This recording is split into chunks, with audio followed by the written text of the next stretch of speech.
என் காலேஜ்ல ஃபங்க்ஷன் ஃபுல்லா clean shave பண்ணிருக்கேன். வாமனன் வேஷம் போட போறோம்.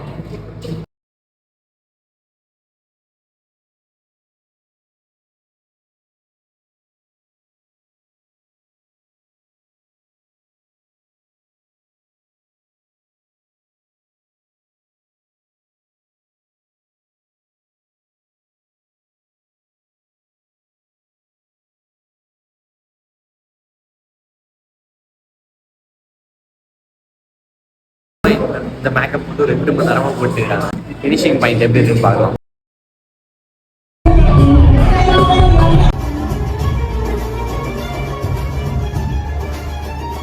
டான்ஸ் ஆடிட்டு வந்துட்டோம். அடுத்து வந்து மேக்கப் கலைக்க போறோம். காலையில 7 மணிக்கு சாப்பிடாம எப்படின்னா தேய்க்கு வச்சாலும் மேக்கப் போக மாட்டேங்குது. ஓகே கைஸ் முடிச்சிட்டோம். அடுத்து வீட்டுக்கு போயிட்டு இருக்கோம்.